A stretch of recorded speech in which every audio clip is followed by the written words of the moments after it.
And we turn the speakers on, turn the stand on. G'day, good morning everybody. Let's just, there we go, we've got Todd, do a sound check there, Toggy, do a sound check. You were just, there we go. Testicles. There we go, okay, this looks like it's all coming through. My sound's coming through, Todd's sound's coming through. We thought we'd do something different today. Why? Well, because we can. It is YouTube, and we always like to mix it up a bit. Since we have 3 people here all the time, well, pretty much all the time now, with Todd joining in on a regular basis, we thought, well, let's, we got real people here, and rather than going to Streamlabs, I can actually count. Well, no, 2 people. Just 2 people is just one of those sort of things, It was okay, but 3 people, and of course other people can come on and join in as well if they want. And of course I don't have to pay that $20 a month bloody Streamlabs fee. Why not?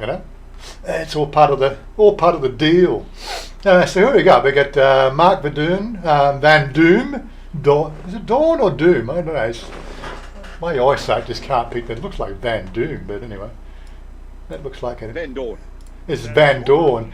It actually looks like Doom. Yeah, because the R and the N make it M. Yeah, that's it, yeah. Stuart from Newey, g'day, Stuart. Clive Hooks, good morning. Was it Todd? Todd's here, so Todd's here. Andy Stubbs. Dello, g'day, how you doing? So we're all here. Of course, I've got, and of course I can't do that. I have to just go that so I can get to my taskbar, because I didn't even think about that. Throw that over there. Throw it over there. Throw it over there. The reason why I haven't done this, I was actually wanted to get my 4th screen up, because even with 3 screens, I don't have enough real estate to put everything that controls everything in one place, if you know what I mean. Well, you have to do like Second Life and stack them one above. Oh yeah. I suppose I could go, half screen or quarter screens on one screen and everything else, but that just get harder and harder. But yeah. So I even went to the trouble of doing sort of getting the dancing girls ready. So there we go. Get the dancing girls. Sit back here and watch some dancing girls in the background. Unfortunately, what I have to do is I have to slightly blur things out, just for the fact that it, doesn't hit a video copyright strike, because it's not my. That's how I normally see things anyway. Is that right? Is that the Sophia girl? Glasses off. I don't know. I got to sit there and watch her do her stuff. She's doing a bit of a shuffle there. But Sophia girl. yeah. Anyway, so let's flip back to what do we got? I put some pictures up here to look at. Let's go and sort of sit on a beach somewhere. Make everybody feel like that it's beach time. Clive, g'day, how you doing? So how is everybody today? Oh, it's Pumpkin Joe's Philippine Experience. I love that name. I think he's a new subscriber to the channel. He left a couple of comments recently, telling me about the fact that he got permanent residency in the Philippines. Why don't I try that for Thailand? Well, it's quite a challenge getting a permanent residency in Thailand. You've got to be here for 3 years. There's a whole list of things that you've got to qualify for. But unfortunately, me being with Chanya and her biology is probably the best way to put it. They don't allow same-sex marriage in Thailand, and even though she's all girl, all woman, under the Thai law, she's still classified as male. They can't change their ID cards, and they don't allow same-sex marriage. So we're stuffed. We can't do anything about it. Which would be the only qualifying thing I could get on the permanent residency, which is supporting the family.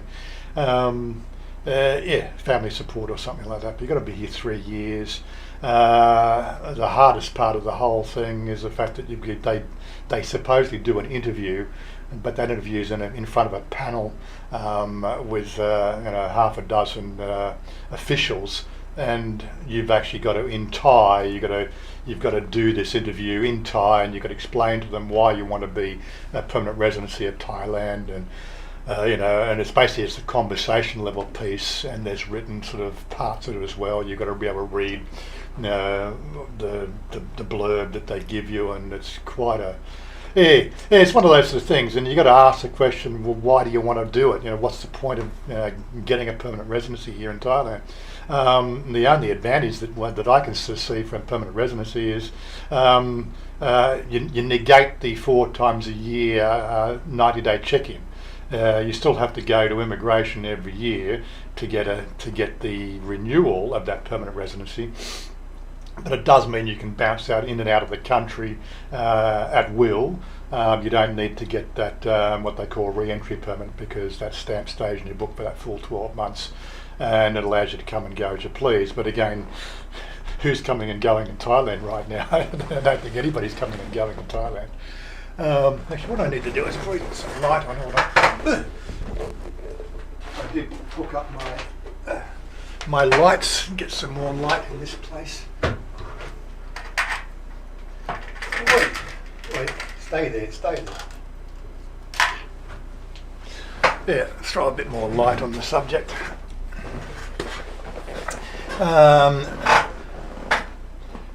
Quantity, Thomas. Quantity should be always a prime number 3 or 5, not 4. I've only got 4. I've only got 4 sockets on the back of my card. I'd have to get a different graphics card, but I don't think. You just get a USB graphics adapter. Yeah, I suppose I could do that, but then of course that creates all sorts of other problems as well. What's that? Pumpkin Joe's. I've watched you for about 5 years on and off. Didn't have the handle until about a year. Okay, fair enough. So he's a long time subscriber.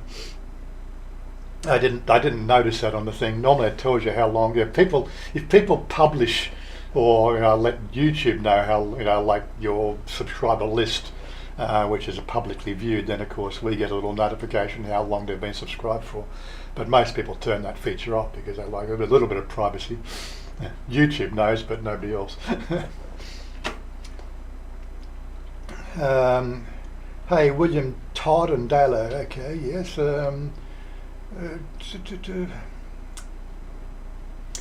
Yes, the permanent residency, you've got to ask the question, why would you want to do it? The only, it's just to me, it's, the permanent residency versus a, what do you call it, the retirement visa. Retirement visa is the 800,000 baht requirement and the medical certificates. Permanent residency, you don't have any of that sort of stuff. Is that worth going to all that trouble? I really don't know. So it's a bit of a question of where you really want to sort of put your efforts. So what's happening over in Arizona? Well, Oggy, tell us. Let us know. In Arizona, let me see. One of our congressmen just got put under investigation for molesting a minor. That goes on all the time. I don't think somebody that works in the radium mines either. Isn't that a governmental perk in America? I thought for the amount of times it happens. Only if you're a Republican. Only if you're a Republican. So we got a couple of news articles we were going to sort of lead on with. Let me just see if I can turn that on.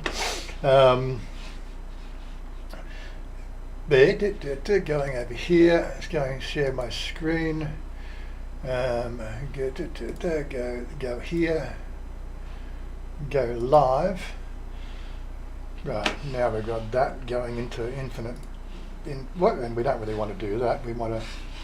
Oh, I didn't want to do that. Give me back to that. There we go. Let's see if you can figure it out. No, I've got to bring up. I've got to bring up that one there. So there we go. I've got to press the right thing on the button bar. So the first thing we were going to talk about. Who's got the button? All right, I like that.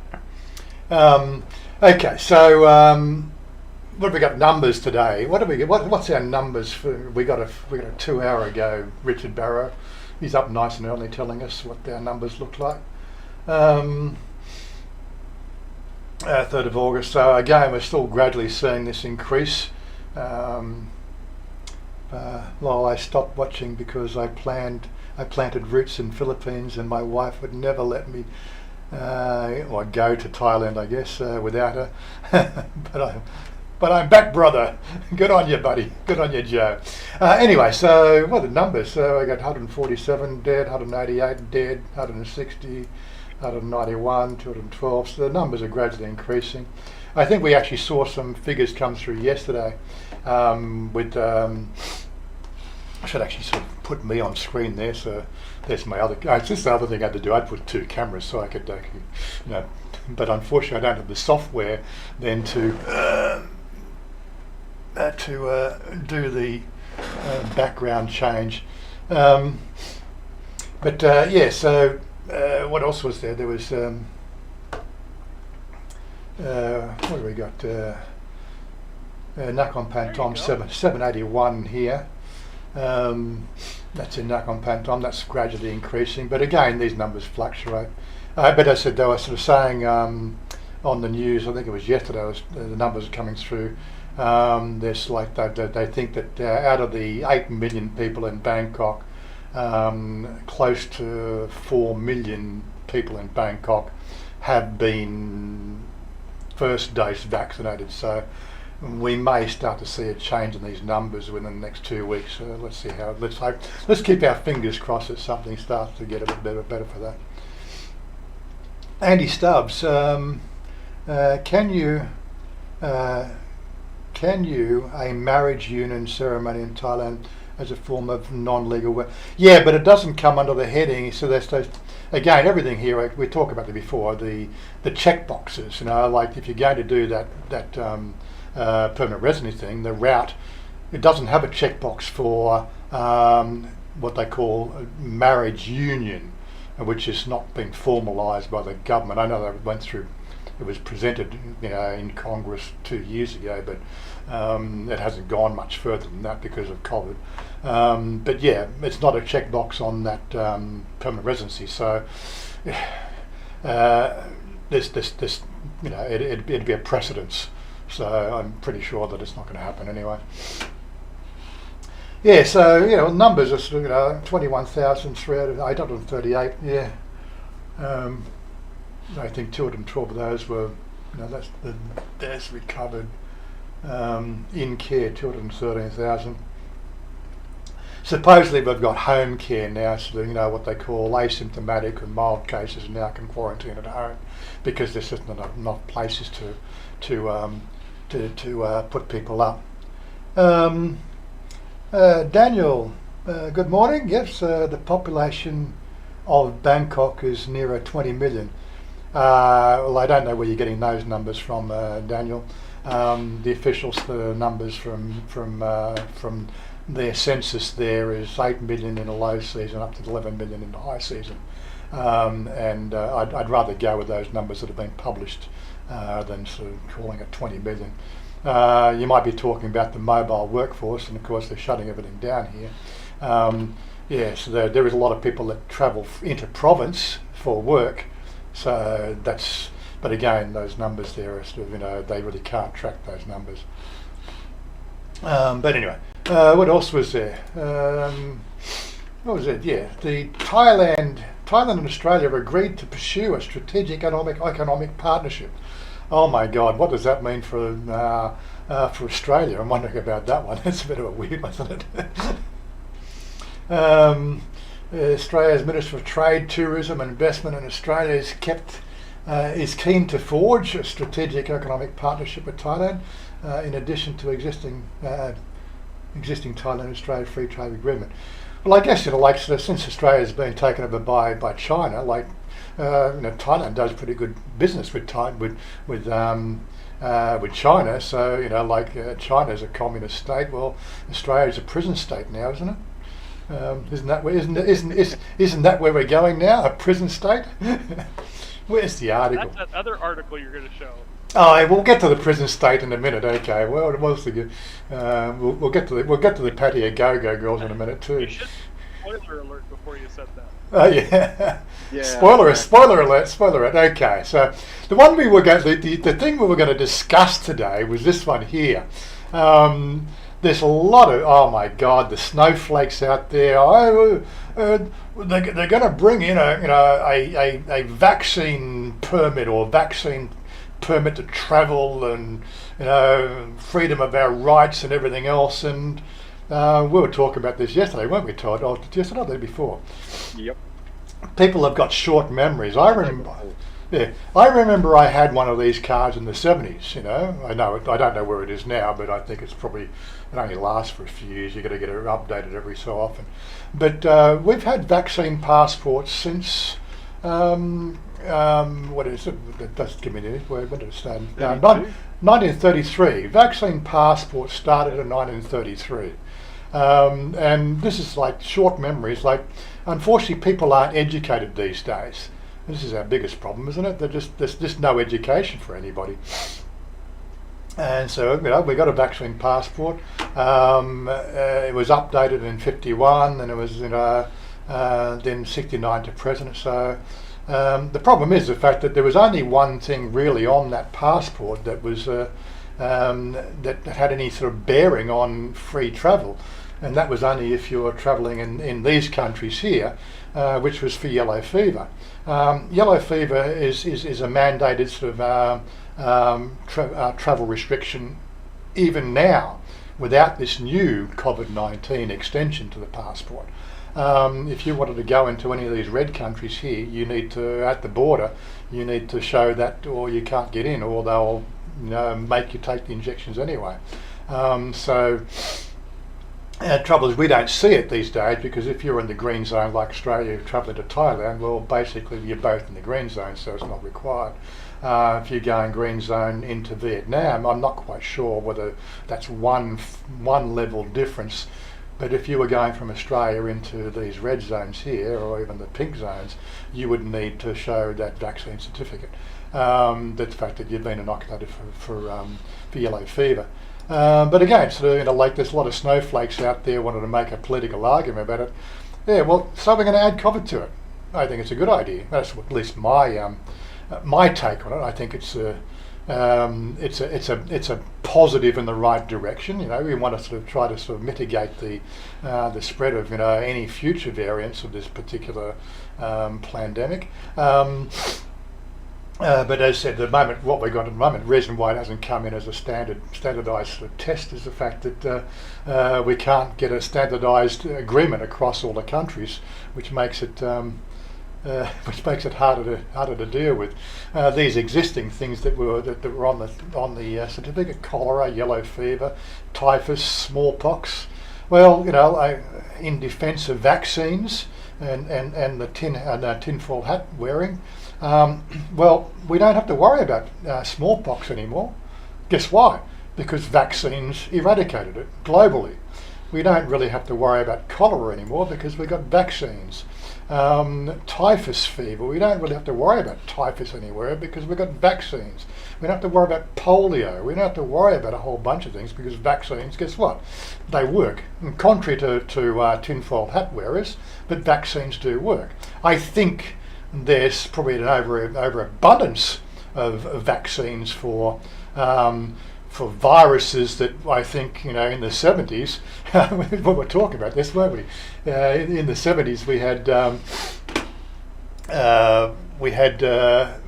if you had somebody in your street that got chicken pox, what was the thing? What your mother do? Your mother would turn around and say, go and play with Michael for the afternoon. He's got chicken pox, right? Or he's got mumps. Go and play with your friends down the road. They've got mumps.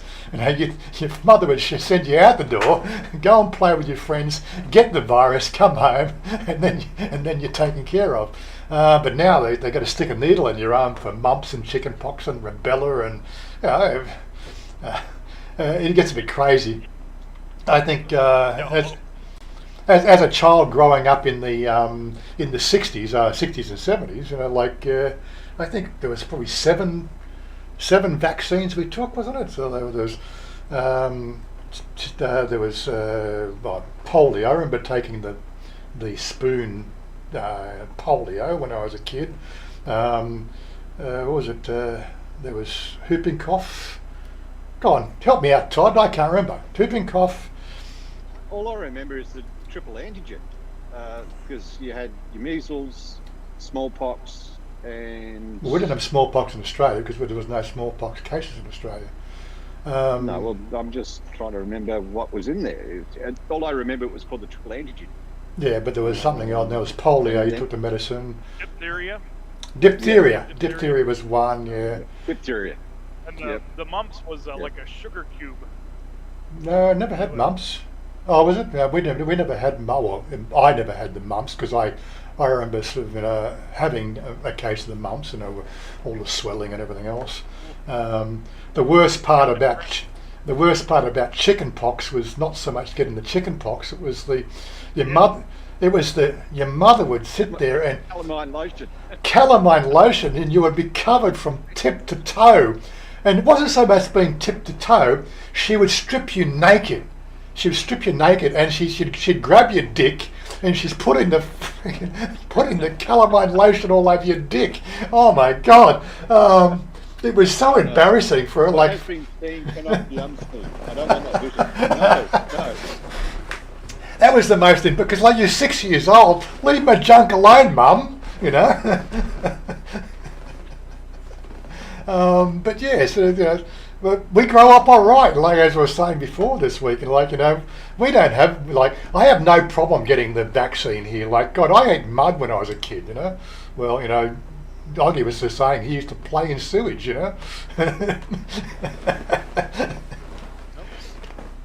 But kids these days, they're wrapped up in cotton wool for the most insane reasons, and they're like Robbie Benson bubble boys, Well, this is probably what's going wrong with the world. Like, okay, sort of, the age to are being offered the vaccines here first, because we are an at-risk group.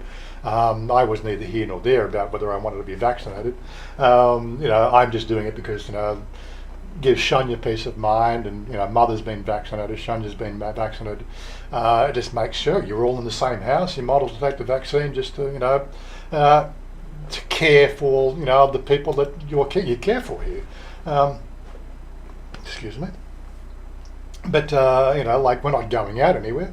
We're not getting involved in sort of big groups. I think the only big group I've had in the last 2 weeks was when I was actually getting the vaccine. We didn't we actually, this is the interesting thing, like all those people at Bang Sue Station, and they've been crowded there for the last 2 weeks, right? And we hear about all these, clusters, but I haven't heard of any clusters of acceleration from all the people going to get the vaccine. Some of the data doesn't sort of make sense, does it? I'm looking at the big screen. I should be looking at the small screen over there. This is the camera there. So shopping passports are coming here. Shopping passports, yeah. Billy, g'day, Billy. Is the Sandbox in Phuket still open? I do have an article on to talk about for this the Phuket. That's one of the articles that's coming up.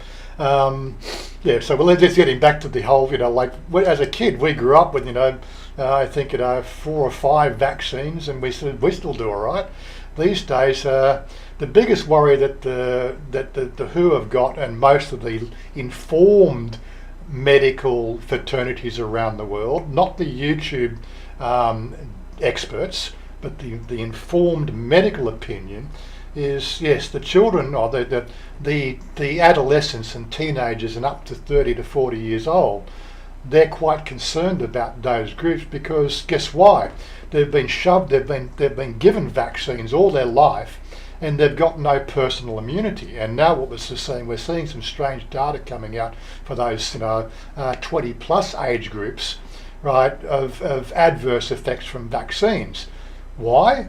Well, in my opinion, it's because of the fact that the body doesn't know how to cope with it, because they keep on giving you all this shit that your body doesn't develop a natural immunity to pathogens. And this is what we've done to our human race. You know, we've just completely weakened it. Whereas what was it? The eugenic wars in Star Trek, wasn't it? This is a positive slant on why we should have the eugenic wars. Get rid of the weakness in the species. Bring back the Wrath of Khan. Yes, bring back Ricardo Montalban. Wrath of Khan. Yeah, I think he did better as hey boss. What was it? Fantasy Island. I think he was better. Deplane. Half the audience probably don't know what we're talking about. Tutti Frutti, quick, shut up! I can see the plane. It's an island. You can't miss the plane. Yeah. Just a quick plug for the, if you want to come on and be part of the fun here, there's a link for the Discord down below. I know a few of you guys know how to turn it on. Is Johnny here yet? Is Johnny here yet? No, Johnny's not here yet, but I know Johnny's come on before. But if you know how to press the button, you're quite welcome to come on and be part of the gang here. Give us your opinion. We want us to ramp this up. It's one of the reasons why I decided to go and do the whole Discord camera view is the fact that seems like it's becoming a little bit more popular these days, and it's getting me off screen. I should turn my dual camera off. Getting me not so much as being the focus of the thing. We've got real people here. You hear their voice. Let's put their mug shots on the screen. But you're quite welcome to come on.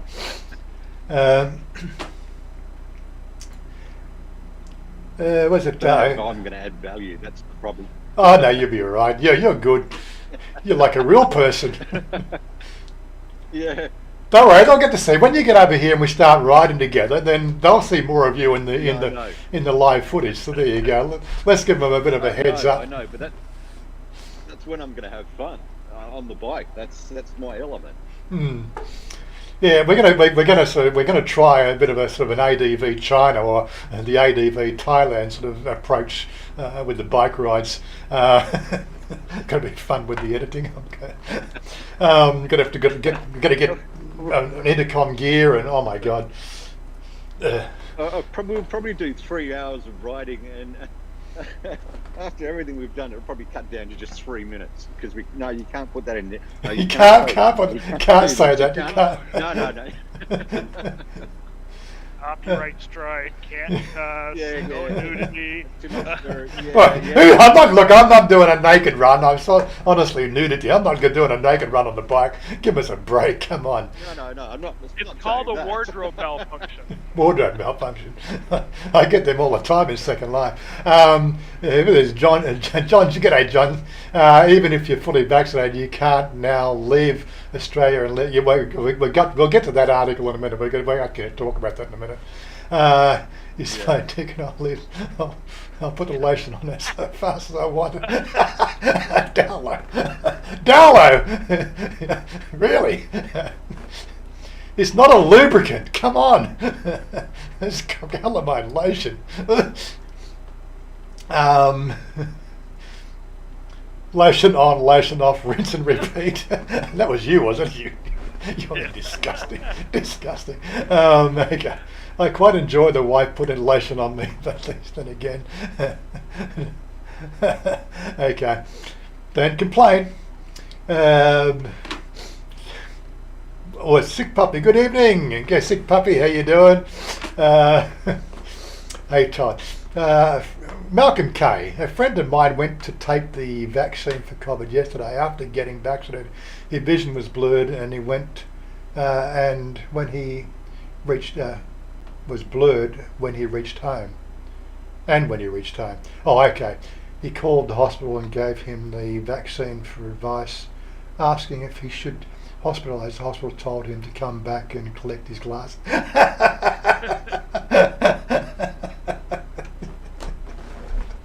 Good one. There's so many memes floating around there just to get you started. Anti-subs. I'm thinking of carrying a wall scanner and set it up to 1.5 meters Can't be too safe, you know. What's a wall scanner? A wall scanner? Okay. Not quite sure what the wall scanner would do, but anyway, that's obviously something that I'm just on the same wavelength today. What scanners have we got these days? Anyway, moving right along. What else have we got? Let's get on to the next article. Scanners, that was a good movie. Scanners was a good movie. Talking a few years ago, Oggy. Yeah, about 30 or 40 years ago. I think closer to 40. Oh my God. Okay, I'm old. Malcolm's coming out with the dad jokes. Is he? Apple announced that they are releasing COVID vaccinate, which will come in 2 doses. 1981. 40 They'll years call ago. it Oh my God. the Steve Jabs. Okay. Okay, so here we go. This the next article. Barbaric returning citizens who lived abroad will need permission to leave Australia. The federal government will now require Australians who live abroad to apply for an exemption to return to their homes in a move some experts have branded as barbaric. Until now, the residents of other countries who are Australian are allowed to leave the country without applying for an exemption, but are regularly questioned at the border and required to prove that they live abroad as part of the international border bans brought into the start of the COVID-19 pandemic. But now on Thursday, the government quietly changed the rule. Quietly changed the rule, Yeah.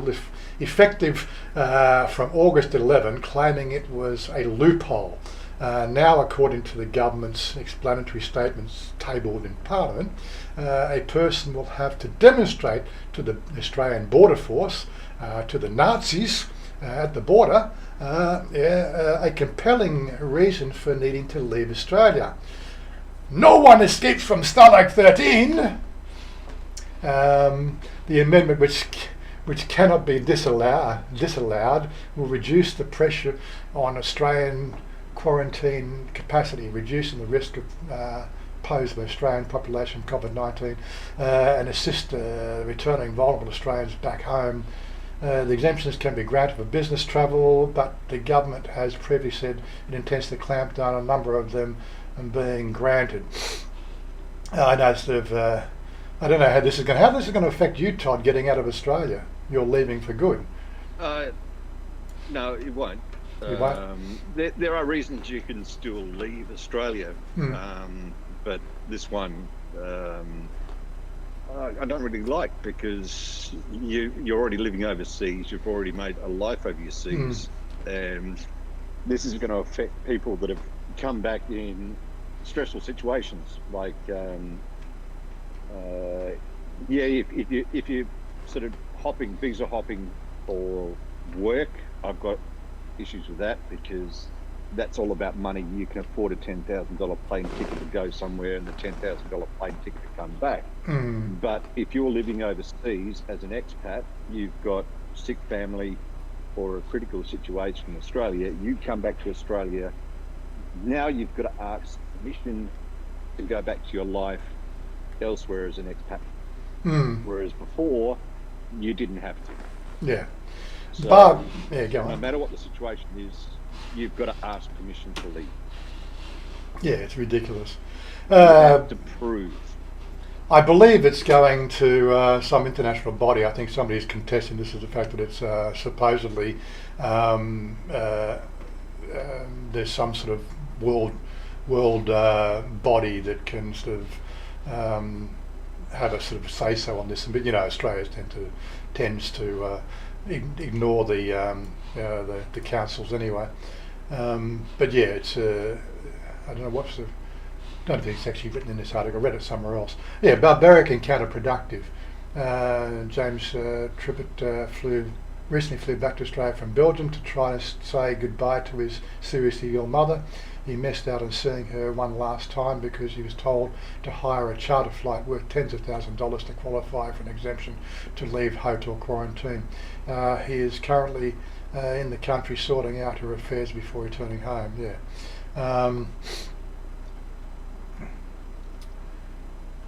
Well, the fact that they released it on Thursday and didn't put out a press release as such, didn't notify news channels. I had to go digging, and this popped up, and I saw it. If it's to do with Australian safety in regards to the COVID situation, and I'm all for that. No matter where you are, if something's implemented to make people safe, I'm all for that. Right. Announce it. Say they're doing this to make people safe. It's a structure that's going to be in place temporarily until things get under control.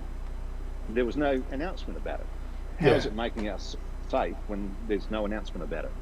That's my problem. I know, it's ridiculous. But this is the way Australia's going. Australia's becoming more and more of a penal colony. Again, people are probably sort of going to laugh that off. That's how Australia started. Back to our roots. We're the penal colony of Australia. People keep on asking me on my channel, do I ever have a plan of going back to Australia? And quite frankly, I've got zero plans to go back to Australia.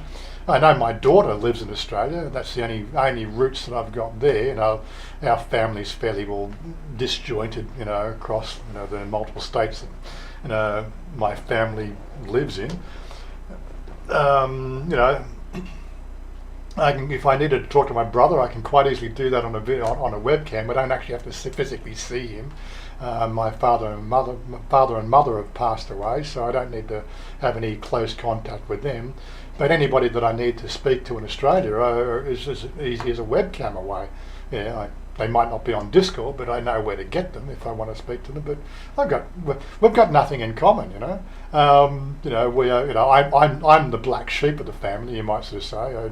I didn't conform to my father's weird and wonderful rules, and my mother and father were divorced when I was 20. So she was off with some other bloke, or actually she had two relationships after the divorce. She was a bit of a gold digger, when it comes to trying to put her in a box, which was what classification. She left my father because she felt that she wasn't her ideals in life weren't being met, financially. So she, and of course my father was a bit of a hermit, and he loved to do his radio stuff and lived most of his spare time in the Radio Shack. So, effectively they were divorced, from when I was about 10 years old. He'd walk in the house for food and walk back out to the Radio Shack. That's where he lived. They were separated from the age of 10. It wasn't until the age of 20 before they actually made it formal. But I lived in a bit of a weird and wonderful household, so it's just one of those sort of things. I don't really have any ties apart from my daughter, and my daughter's chosen not to speak to me for whatever reason. I don't know. We haven't had a fight about anything. I know when me and Angie and me divorced in 2008. Well, we sort of we were separated in 2006, you might sort of say, but we were still living in the same house. We were just it was a relationship of convenience.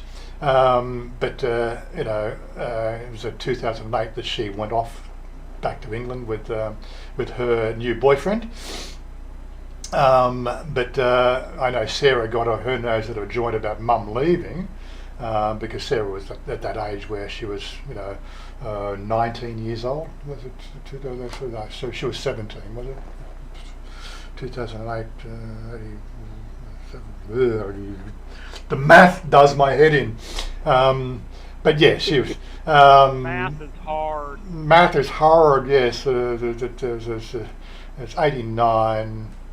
So, all them gazentas and gazautas. So 89 was when she was,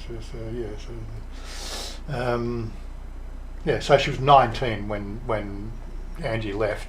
So she had a nose a little bit out of a joint, but she was living in the house. That was the agreement. Sarah, you can stay in the house as long as until when you leave, then I'll sell the house. I'll keep the roof over your head just so that you've got something to stay. and she was happy with that, but she basically, she lived upstairs and really didn't, from, very early on in the piece, she'd only come down, use the fridge and, use the cooking materials, and she'd do her own thing. So it's only when she decided to leave the house in 2014 that started the gears turning for me. I need to think about selling the house and,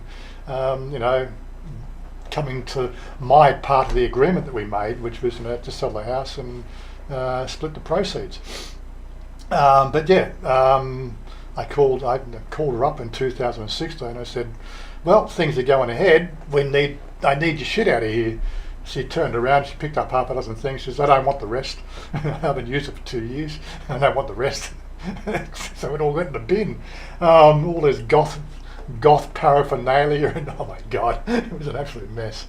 But yes, other than that, she talked to my brother. I only get to find out what she's doing through my brother when I talk to my brother. But as for getting back to Australia, I've got absolutely zero reason to go back to Australia. And this is just icing the cake, well, why would I want to go back to a prison state? It's a joke, isn't it? Anyway, Dalo, has anyone noticed that you never see Tim Newton of the Tiger and Colonel Clink from Hogan's Heroes? Good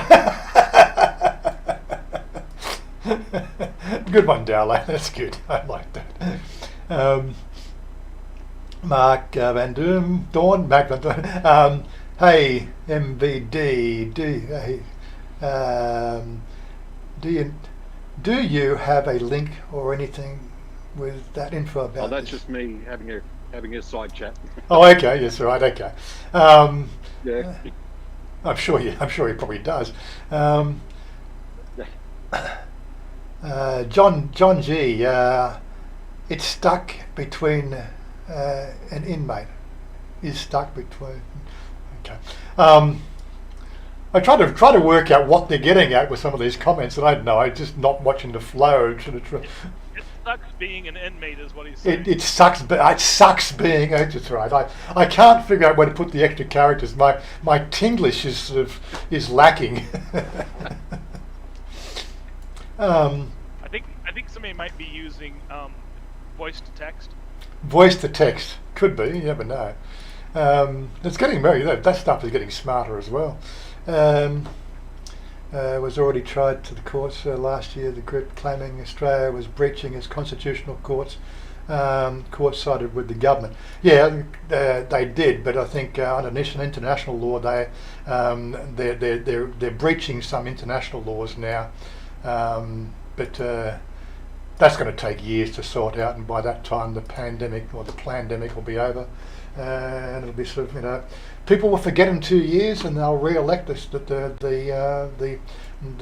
they'll re-elect their oppressors. What do they call that? What's that?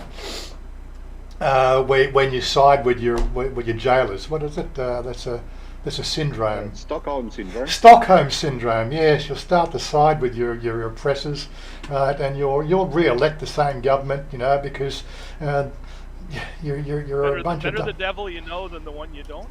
Well, again, so the Labor Party has some half decent ideas, but again, they got some freaking wallies in there as well. Unfortunately, it doesn't require an IQ to get into Parliament. It just requires you to be, a fast talker and and probably suck a few dicks.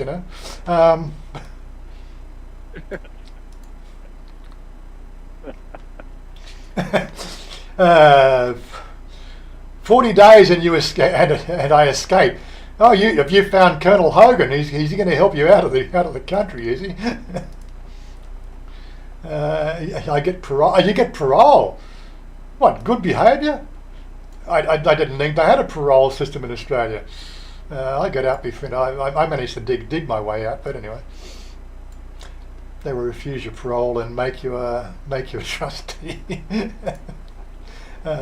Hopefully not one cell. Hopefully not one cell to another. Like turkeys voting for Christmas. Yes, that's a good analogy. That's what it's like. G'day, Jim. How you doing? Good to have you back.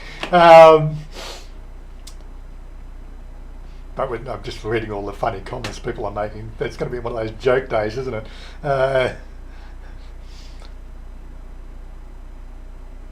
I won't be voting. I never have. I haven't voted for anything mainstream for the last 20 years. And my voting usually went sort of.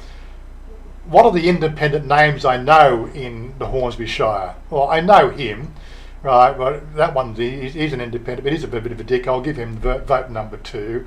That woman there, I saw her, on a podium, but she's an independent. I'll vote her for number 3.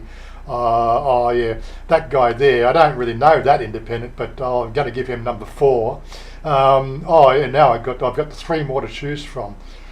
Christian Party, Labor or Liberal? I think I'll go Labor, Liberal and Christian Party. That was my voting preference. But Christian Party always got last. Bunch of mindless jerks. But anyway, I've not been into religion and politics should be kept completely separate. Sorry. Anyway, go on. I was gonna say, religion predates politics because it was created to control man. Yeah. It became a political tool in the 3rd century in Nicaea. Was it anyway, I'm getting up the subject. Moving right along. Let me get the next article up. Where are we? Screens. Wombat. Get alive. Wombat. Right, where's the next one? Okay, yes. We have got one answer for all these people stuck in Australia. Here's the answer, right? It was you may not like the answer, but if you're stuck in Australia, there is an alternative to getting out of Australia. It's called the suicide machine that lets you experience death. It's not a suicide machine. It's a teleportation device. Oh, it's teleport. Well, actually, it's an ascension device. This is they should rename it. This is how we get stupid people out of Australia. The suicide machine. We're printing them in the U.S. next week, offering them as free trips to the dream of your choosing. Yes, suicide machine that lets you experience death is now available for public to try. I love the article. Like, you can actually try suicide. Try before you buy. It's a VR experience. This isn't an Onion article, is it? No, it's actually IFL. This is actually a genuine article. You got to read it. Death could be as easy, quick and painless as simply pressing a button. At least that's what the creators of the world's first 3D printed suicide machine intends for the future. Open to the public for the first time. Go on. I've never understood how they can claim that it's painless. Because they haven't tried it to find out. At home. I'm going to put a disclaimer in here. Kids, do not try this at home. Right? That's well, kids do not try it. Neighbors, not at home. But anyway, so I open to the public for the first time. The doctor announced plans to debut his latest suicide assisting machine, Sarco, short for sarcophagus. Yeah. At the Amsterdam's funeral fair later this month. You can try it out for yourself, at least in virtual reality, by stepping inside a fully sized depiction of the euthanasia capsule. VR glasses give the user a glimpse into how a death machine operates. Plans for 3D printing the capsule will be freely available on the internet by next year, according to the doctor. Who says the device can be assembled anywhere to allow a person a peaceful passing at the location of their choosing. Potential users for the real deal will have to fill out an online test to gauge their mental fitness. If passed, they will then receive an access code valid for 24 hours. Once the code is entered, another confirmation from the user must be given. The Sarco will sit on a generator that uses liquid nitrogen that, when released, will bring down the level of oxygen in the capsule to induce hypoxia. The brain relies on oxygen to function. When put in environments with low level oxygen, the body slowly begins to shut down, resulting in confusion, increased heart rate, rapid breathing, shortness of breath, sweating, wheezing. The sarco, I however, think they call that suffocation. no, it's actually you don't supposedly you don't get a suffocation. Or just let me continue. Will have a style and elegance within 1 minute. The user loses consciousness. Death shortly follows. To activate the process, a person simply steps inside, lies down when ready, presses a button. The sarco is painless. There's no suffocation, choking sensation or air hunger as the user breathes easy in a low oxygen environment. So because of the fact that they're just replacing the oxygen with nitrogen, the oxygen levels goes from the 20% down gradually over the 1 minute, so there's no oxygen left, but you actually still have a sensation of breathing as to the fact that there's no oxygen to fill to put in the blood, so your brain basically goes to sleep. Basically tries to put itself in some sort of preservation mode in the vain hope that the oxygen is going to come back. Because a lot of people have suffered hypoxia in other situations, getting down to a very low oxygen level, and they can be brought back, with infusions of oxygen. The brain will soon recover. But as I said, within that minute, you basically lose consciousness. You basically black out. It's a lot better than going with a carbon monoxide poisoning, at least anyway.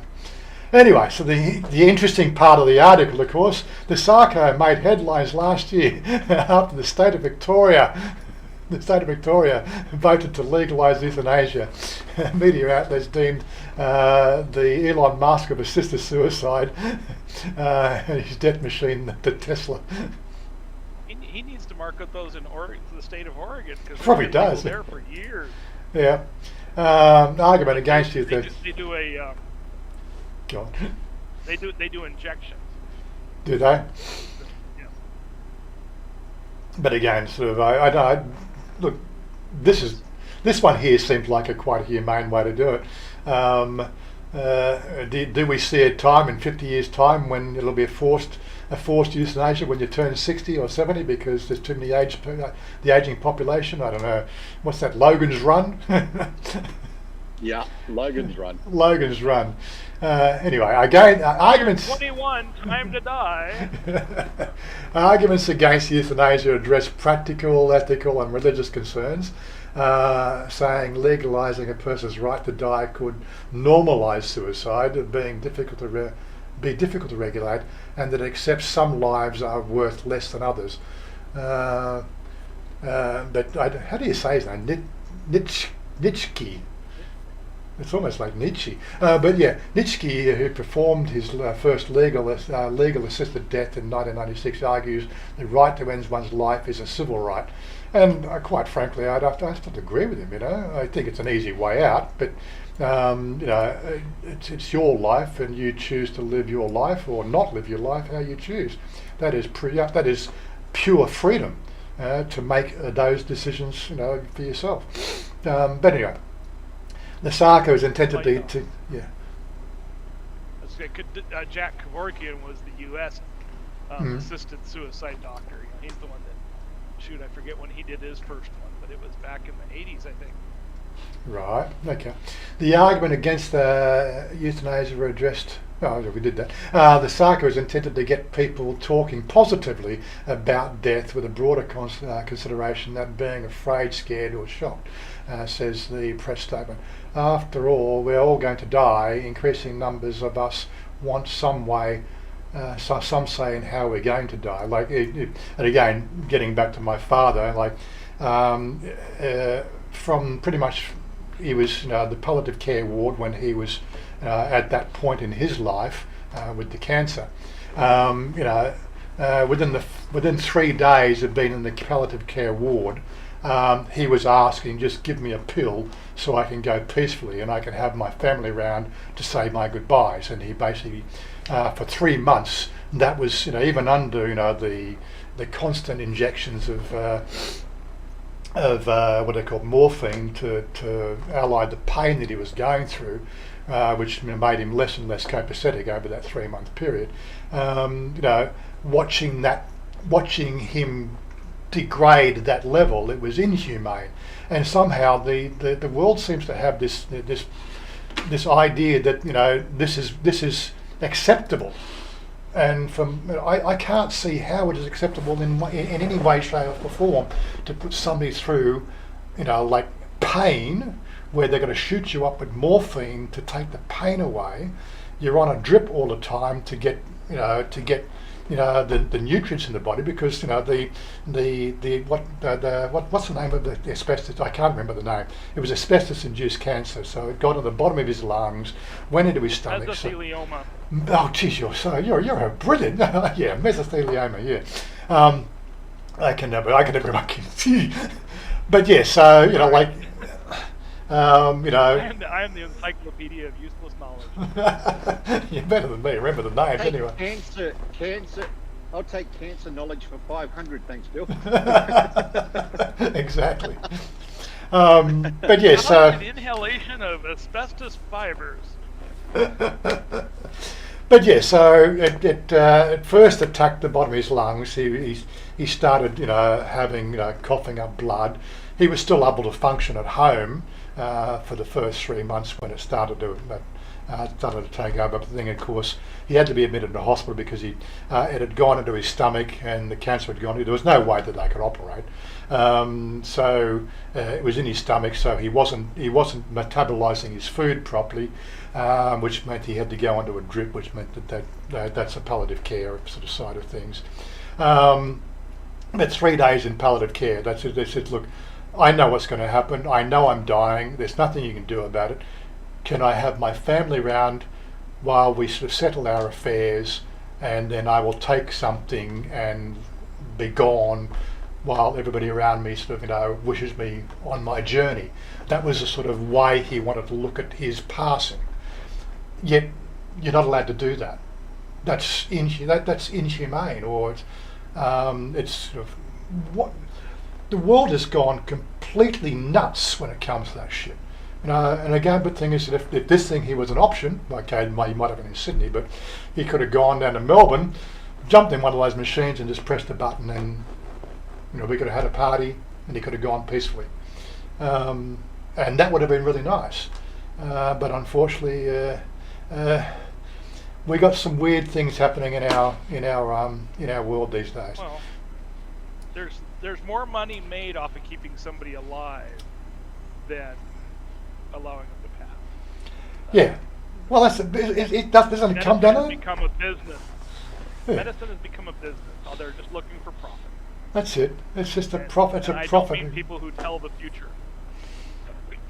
Yeah, I know. It's just ridiculous. It's just profit. It's profit motive. Okay, the guy who's designed this machine is going to make some profit off people's death. That's probably one angle people will take. But as you said, he's making the plans freely available. It's now available to you at your cost to buy the materials to make the thing. So again, I think that's just to really sort of outline the fact that he's not a profit motive of why he wants to do it. He wants to give people an obviously a better way to go, a humane way to go, where you just basically black out and ascend to a better plane of existence. I can only say it's a better plane of existence than what we're currently experiencing right now. Anyway, bring back the marijuana party. No one ever asked for a refund. John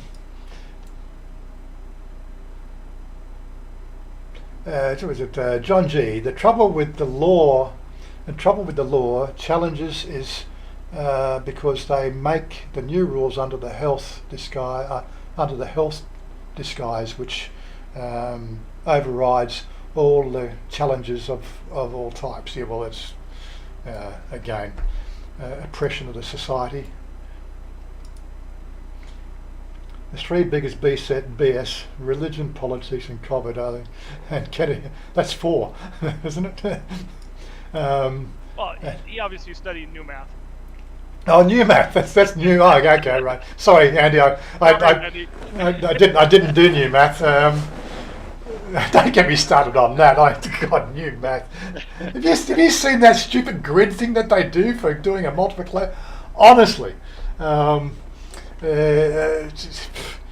was actually watching a Veritasium video the other day on how they actually calculate pi. It just fucking blew my mind. It used to be done as bisecting a circle, an infinite amount of times, which gave, so many decimal places. But now there's actually a factorial way that they do it, which can actually be very precise with doing. Anyway, I sort of sit live watch on YouTube. I know I'm weird. How do they calculate pi? Anyway, excellent. Good, man. What conversation did I just walk into? Yikes! all I care about is whether it's a cherry pie or an apple pie. That's it, yeah. How many times can you bisect a pie? Depends on how hungry you are. That's right. What was it? I actually read somewhere sort of people actually think that two 12-inch pizzas is actually more pizza than an 18-inch pizza.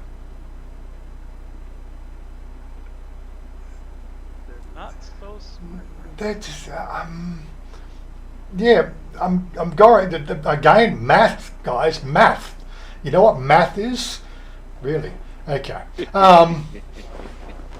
But there's two. Yeah, there's two. There's obviously more. There's two. There's actually a meme running around where the boyfriend's asking the girlfriend, like, what do you prefer? Like a pizza cut into 6 slices or 8 slices. I'd prefer to cut into 8 slices because there's more pizza. That's it. Well, here's one for you. You get the party size, and the pizza's round. Mm-hmm. Why do they cut the pizzas into squares? Why do they cut? Why are we talking about my pizza? Yeah, when you order a party pizza, right, they cut it in squares. The slices in the square. Do they? Because it makes more pieces for the party. Pieces for the party. Otherwise, you'd have these slender little pizza fingers. Well, I suppose there's some logic to that. That's the new thing to market is pizza fingers. Pizza fingers. They go really deep and say pizzas are round, so why did they put them in a square box? Wouldn't it be more ergonomic if they put them in a round box? Where would you put your accessories? Well, you don't have accessories with pizza. You got fingers. Well, the origami required for a round box is. You gotta have your garlic dip, and you gotta have your peppers, and you gotta have your Parmesan. There are things that go in the box. What sort of pizza are you eating, Oggy? Pizza is finger Italian. No, that's just me. I'm out of my little side bit. I'm gonna crawl off and go Google there. Andy stops. I think we can market pizza fingers. Pizza fingers. Take a pizza and cut it in such small little triangles that they just look like a finger. Is that right? Yeah. Andy Stubbs. Sorry. We'll be all dead in 20 years after taking the vaccine anyway. Euthanasia obsolete. No, really it's got to be more like, 5 years from now, one leg gets shorter than the other. Oh, recall the vaccine. Anyway, so I remember Bender from Futurama cheating the coin op suicide booth for a coin on the. Put a coin on a string and drop it in. Pay for the suicide and stuff in. That's so you can have your suicide and take your money with you. Is that right? That's for pay the ferryman, is it? See, what I think is funny is everybody complains about the vaccine might be causing autism, mm-hmm. but they don't complain about the children that are born that are super intelligent. Yeah, I know. Like that would never be caused by the vaccine. No. So who else we got showed up here? I just excellent. He turned up. Robert Mack, g'day. How you doing, Robert? We're having some weird conversations today. I thought I'd have the other guys here join us in the video. Adds a little bit more humanity just than looking at me all the time. And of course, the Discord link's down below if you want to join us.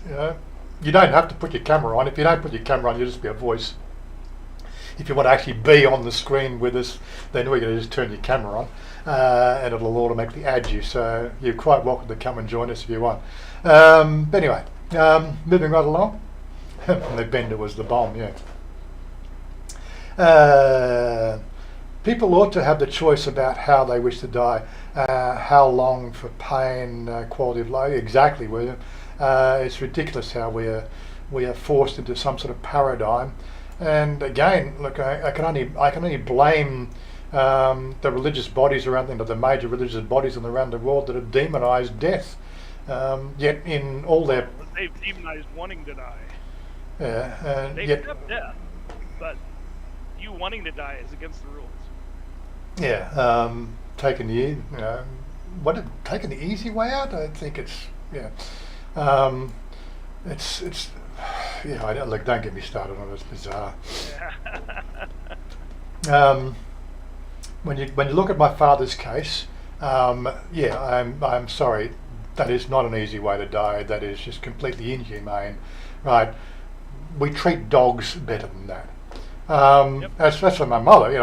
She went the easy way. She hit a tree in a car. So she was pretty much instantly sort of off the planet. Well, that's why you see suicide by cop, suicide by traffic.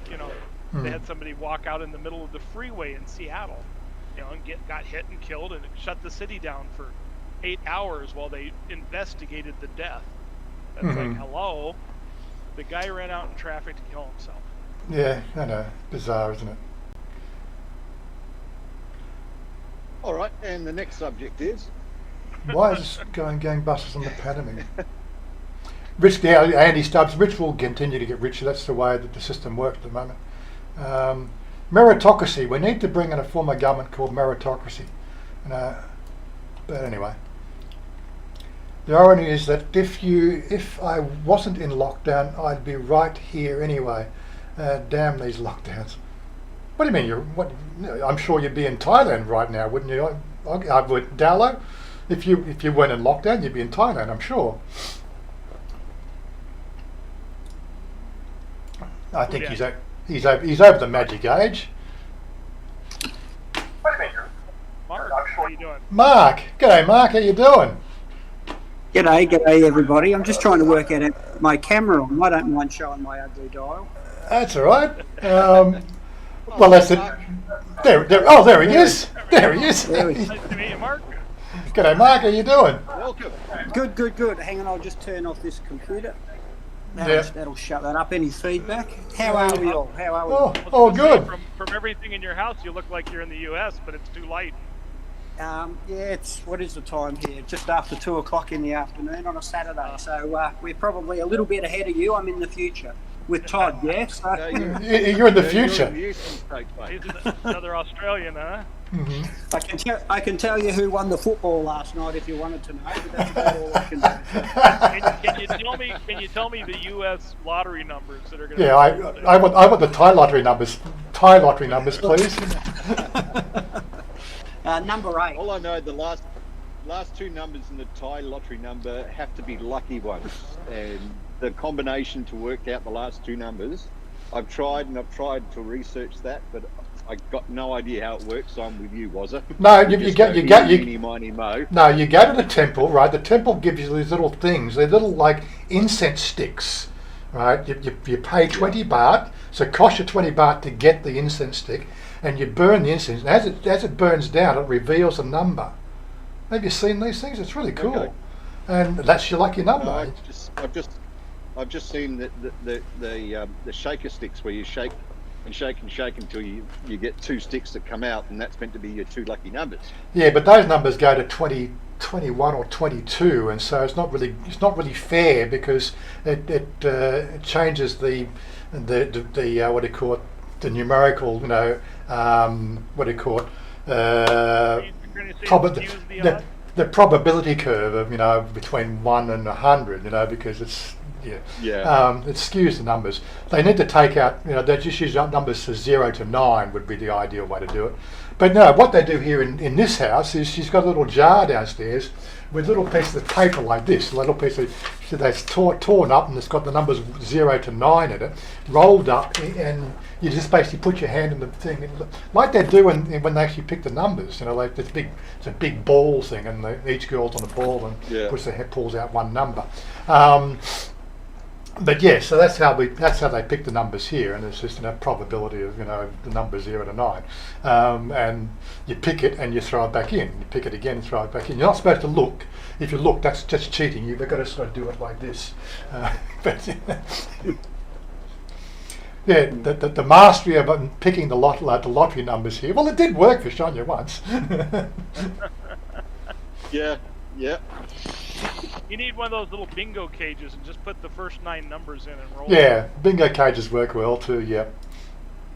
Look, my missus just looks at the number plate of her car. So if the last number on the car is 8, that's the one that she'll go for. She'll buy that ticket all the time. Will she? So they have their favourite numbers.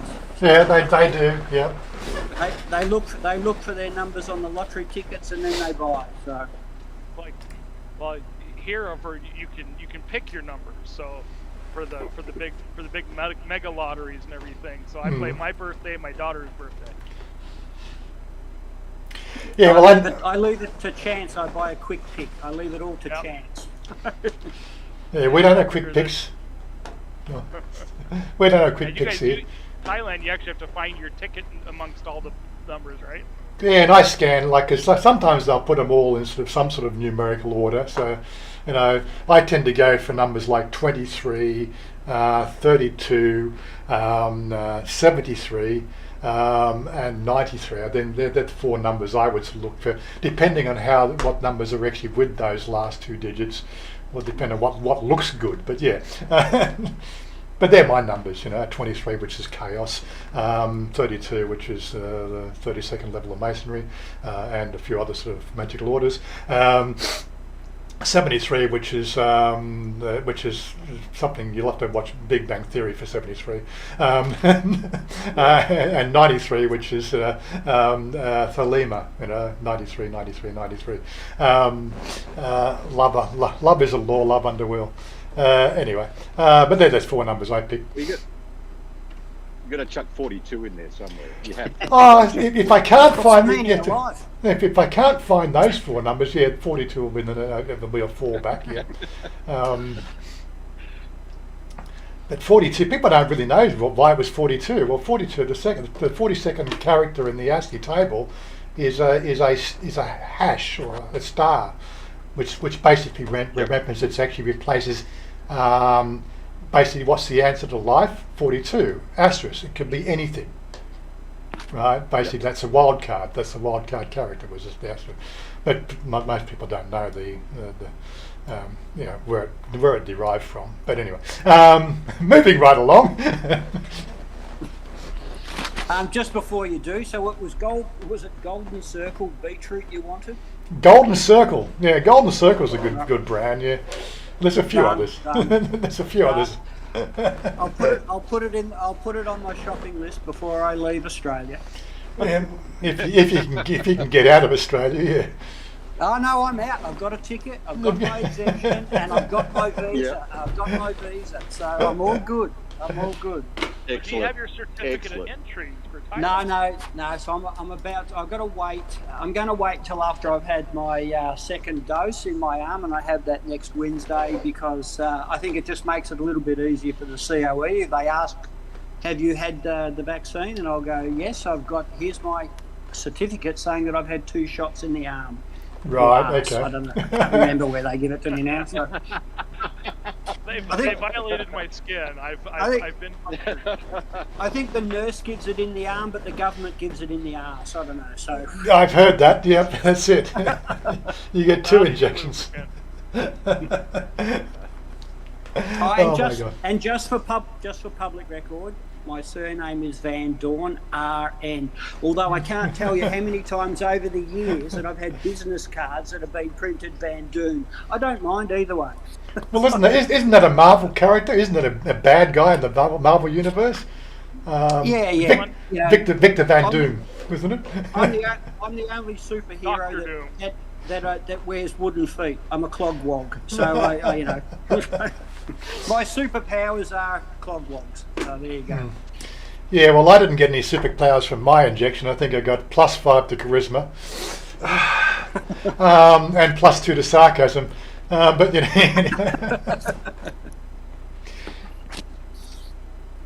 It affect me. I'm using OS, so it wipes out everything. Oh, okay.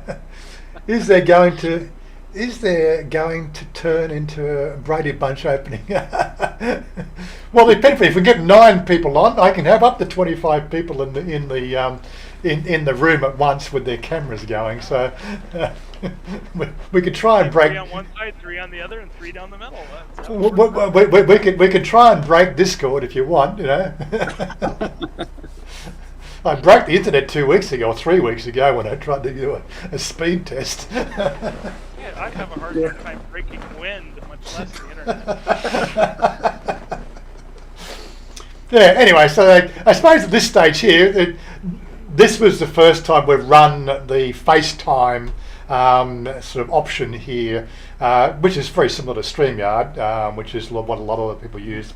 People use StreamYard. I got the technical jiggery pokery stuff here to do it without paying a $20 a month fee. So do you like the format? Would you rather see this format or the other format? I don't know. So we can still swap between screens. I think personally it gives a bit more personality to have people talking and seeing their faces when they're on screen. And then hopefully I won't have to talk so much because I'll let these people take over the show.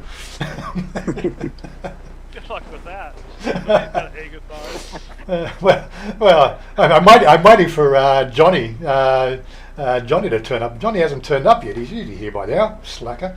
No Johnny, no Cody. Come on, what's up, people? Yeah, Mitch isn't here either. Is that Johnny Cyan? Johnny Siam. Wow. So I met up with him in Melbourne a couple of Fridays, and we really tied one on in the pub. So maybe he's still recovering. I don't know. So, still recovering. Yeah. I saw him to his train, and I haven't heard of him or seen him since. Charles Cox, fixing to get a booster here. Hey, good on you, Charles. Charles, how did you go with all the stitches? You've had your stitches out yet? The poor lad, he fell over. He fell over his bloody cat or something, and cat almost killed him going down the stairs. Or was it a dog? I can't remember. Dog or cat? I can't remember. But I saw the pictures of poor Charles. Oh my God. I don't know. You got any friends on Facebook, Oggy? I don't know. Did you see those photos? Oh.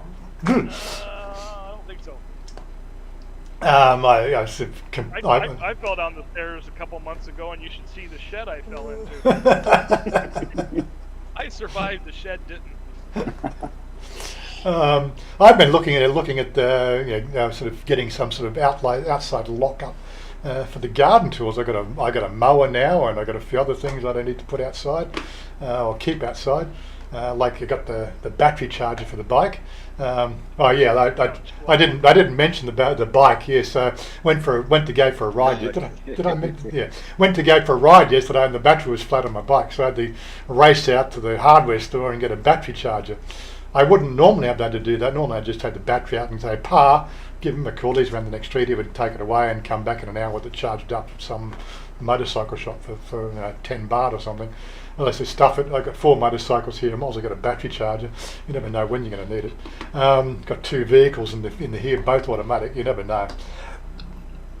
It's not the first time we've had battery issues. But yes, so I was going to go for a ride yesterday and completely sort of didn't go anywhere. I got all the gear. I got the Velcro stuff. I managed to get the. Oh, you can't really see that all. Let me go there and turn the backflip off. Yeah, so I've made a side carrier for a battery. So there's a big battery booster goes in here to power the camera. So that cable's into the camera, rather than being tethered to the 12-volt socket on the bike. I can now just carry it on the helmet, which means I can take the helmet on and off. So that was all the new gear I managed to do. That's all. That means you can carry the helmet under your arm and still keep filming.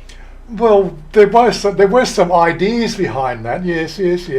And of course, I've got this little. Now you can be in the walking street with the old. And this little device. This little device here is my audio recorder plugged into the Bluetooth adapter from the Sony camera, right? So that goes around your neck, inside your shirt like that, so you don't know there's a microphone. That goes in your pocket, right? So you're doing audio and visual, and nobody can really tell the difference. I thought that was pretty neat. Yeah, if you give Bangkok 69, Bangkok 112 a run for his money if the things ever open up. I've got a micro camera that goes. It looks through one of your shirt buttonholes. Oh, does it? It's that small.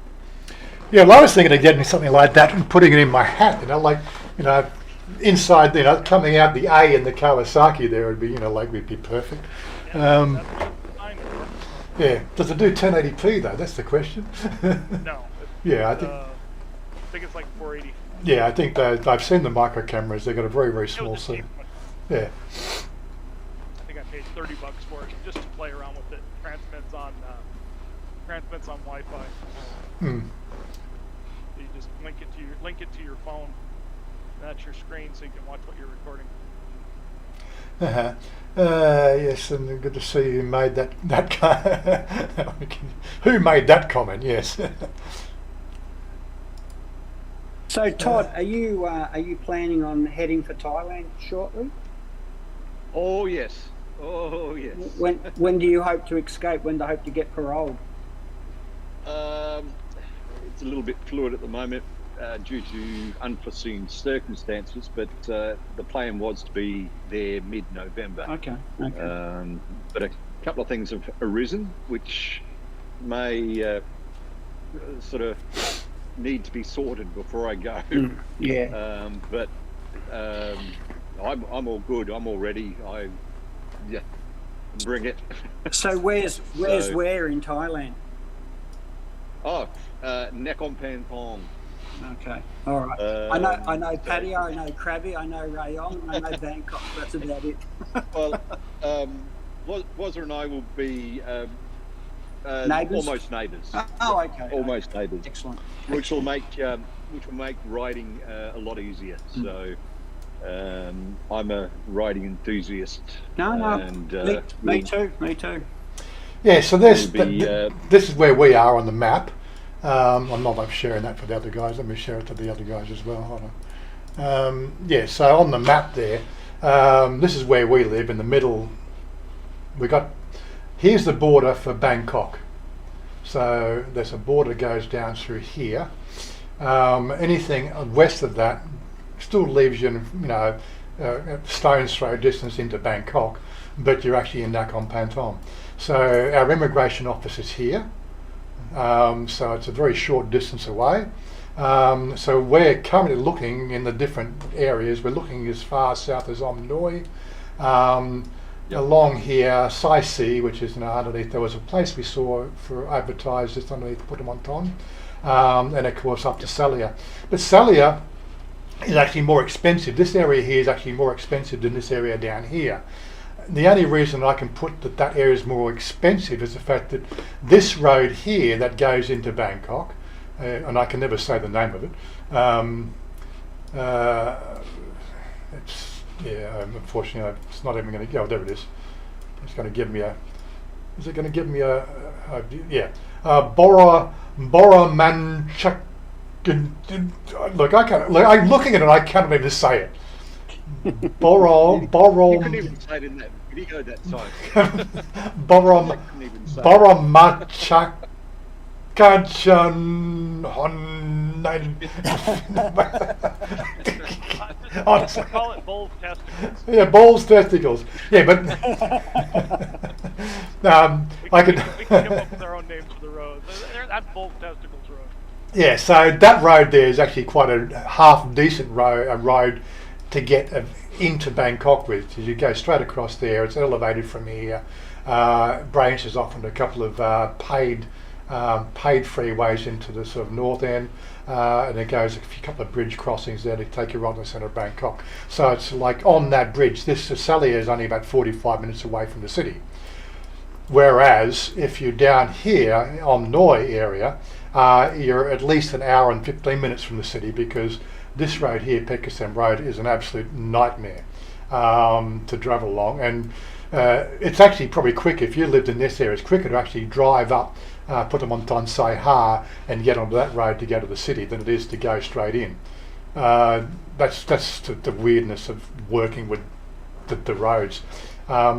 Being here is a good central position, but as I said, where we are here, we haven't done much looking around. I noticed there is a new aerial view. I noticed, I think I mentioned this the other day. You can actually see on the aerial view they've updated. Yes, so we can actually see the carport on our house there. So it's a fairly recent photo of the area. But what we want to do is in the next couple of weeks, well, I was going to do some scouting around. That's why I'm trying to get the bike up and running. I want to start doing some scouting around.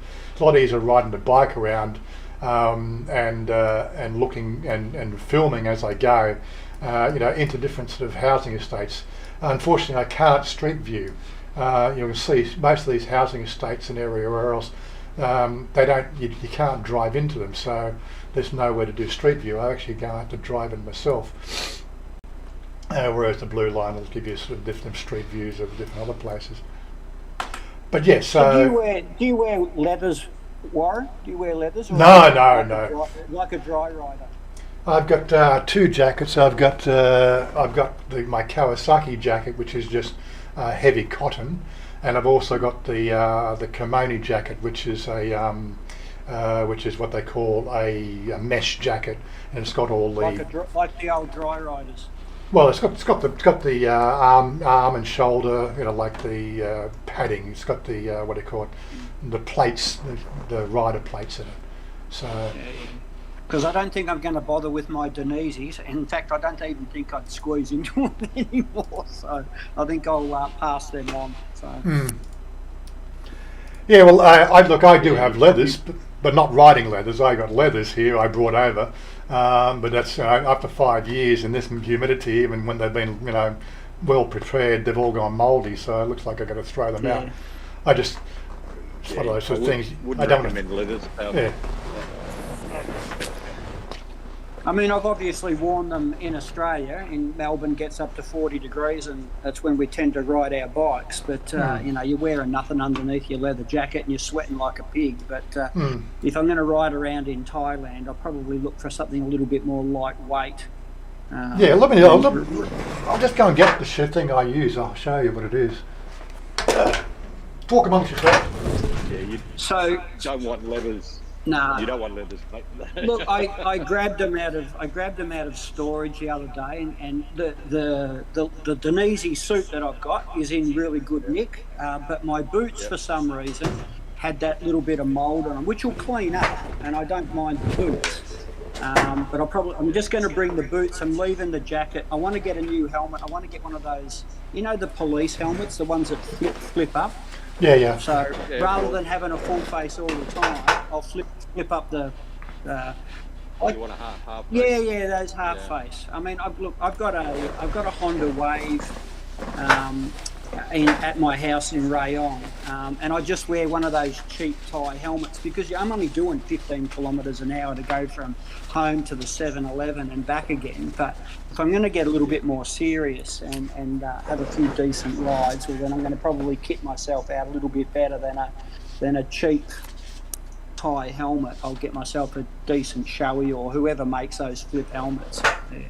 No, well, Wazza was showing in one of his videos, I forget where it was, there's actually a good Thai brand helmet that Wazza bought one of. I can't remember which both it was, mate. Both of mine are Belmala, which is a Thailand made one. Yeah, that's the brand. They're meant to be pretty good. No, Yeah, so, because I'm not going to bring. I'm only coming. I mean, I am shipping some stuff over, but I've already got it all packed, and I'm going to bring like a 30-litre backpack, and I'm going to bring like a 40-litre suitcase, and I'm not going to take up half a suitcase by whacking a helmet in it from Australia. That's going to cost me $500 or $600 for a helmet, and if there are decent helmets and I think the price of helmets in Australia is because we focus on the Australian standard and all the rest of it. But if Warren reckons that there's a decent helmet that he's prepared to wear in Thailand, well, that's good enough for me. So, I mean, he's been riding around in Thailand for the last 14 or so years, so I'll take his advice. That one is showing now. He bought in Thailand. Yeah.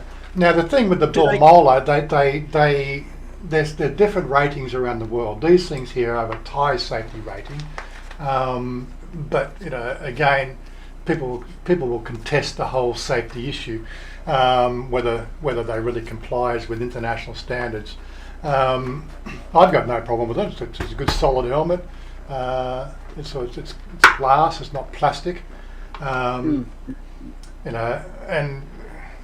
As far as I'm concerned, you don't need to worry about the helmet if you're going to fall off. And anyway, getting back to this thing. This is the kimono jacket. This is a riding jacket. What they call a mesh jacket. As you can see, holding that light there, if the light will stay on for 5 seconds. Yeah, you can see how it's actually it's completely air transparent. So it keeps everything cool, and I've gone for a lot of them come in a black colour. I took this thing here needs a good wash, but yeah, it has these padding pieces inside, which is like gives you that scuff protection. So I'll wear the jacket, right, as well as what do you call it, denim jeans and jacket. That's my normal riding kit. Yeah. Of course, trying to put the things back together is. Here in Arizona, I actually have to be wearing a leather jacket to take the test. Do you? They actually make you put leather? You have to be wearing leathers. Well, and I mean, I think that's the same here, Oggy, as well. Look, I've had a motorbike license since I was about 17, so it's a couple of decades now. But I've heard of stories where people have shown up to get their, in Australia we call them the learner plates. They've shown up in a t-shirt, thongs, and shorts trying to get a license. And of course, the instructors go away, mate. Come back another day. And I mean, you've got to be a little bit serious. You don't show up in Adidas short shorts and a t-shirt for it just doesn't work. No, that's right. I don't think a full leathers is. I don't know. I just don't think that necessary just to take a test in a parking lot, which is all they do here. You do like 6 skills. That's all you do. Yeah. Look, I never even had a test. I never had a test for a car. I never had a car. I did. But I never had a test for a motorbike, and I never had a test for my B double license, for a heavy vehicle license. It was back in the day, like this is back in the 80s, and I grew up in a very, very small country town in South Gippsland, and went to the local cop shop, and he gave me my motorcycle licence there, and then when it came to my car licence, I picked him up, we drove down the end of the street, did a U-turn and come back, because I worked in the country in those days as an 18-year-old. And then in the truck license, because I was, my father was a primary producer, we had a large farm, he just automatically gave me a heavy vehicle license at the same time that he gave me a car license. Here you go, young Mark, you have a truck license. And I said, can I have a semi license? Yeah, all right, no worries, here's a semi license. So it was only years later when they bought out multi-combination trailers, what we call in Australia a B double licence, that I actually had to go. That was the first time I actually had to do an exam and back up 2 trailers, which is a 20-foot trailer and then a 40-foot trailer on the end of it. Trying to back that bugger up it took a little bit of practice. But in the end, I mastered it. But they were the only test I ever had for the B double license and for the initial car license the day I turned 18. So yeah, different times in the country back in Australia in the 1980s when you were 17, 18 years. Completely different universe back then. Yeah. Men were real men. Women. Sorry, go on. First motorcycle license. It was in Colorado in a small town, and the guy walks out. He says, "Okay, drive out there, pull out of the parking lot, drive down to the end of the block, come around the block, and come back in here and park." That was my test. Yeah. Okay, you're good. Yeah. But when I moved back to Washington State, they didn't accept it because they didn't have the same standards of testing. So I lost my motorcycle license when I moved state. Well, Warren and Todd will remember. I mean, we're probably around the same age, but I had 3 separate licenses in those days. I had a motorcycle license, a car license, and a heavy truck license, and a semi-trailer license. So if I lost my car license, I could still legally drive around on the other 2 licenses. Yeah. It wasn't until probably about 1990s that they combined all the licenses into one license. So back in those, give you the license with the class number on it, Yeah, wherever my wallet is. Yeah, it's just got motorcycle, B double, car license, all that sort of stuff. It's all on one license now. So yeah. Same way here. They give you what classes. Class A is a semi-tractor license. Class C is cars. Class M is motorcycle. Class L is demos. Yeah, they've got all these different classes. They just put it on your license, and then on the back they put restrictions if you have to wear glasses. I can't remember what I had. Take your wallet out of your trousers because they used to be paper. Yeah, that's right. And you could wash your license. I do remember they were paper, but I remember mine was paper, but I can't remember actually sort of whether I had dual licenses or I just one. Because I had the bike license before I got the car license. I think that's the way it worked. And because I had the bike license and then went in for the car license test, they gave me a new piece of paper and it actually had A and C on it, which A was rider and then C was the Class C license for the vehicle.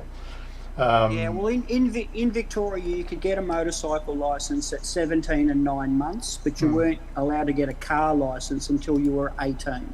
So everybody in Victoria, I don't know what it was like. I know in South Australia it was a little bit younger. I think in New South you were a little bit younger up there as well. So, but in Victoria it was 17, 9 months for a motorcycle, and then 18 for your car.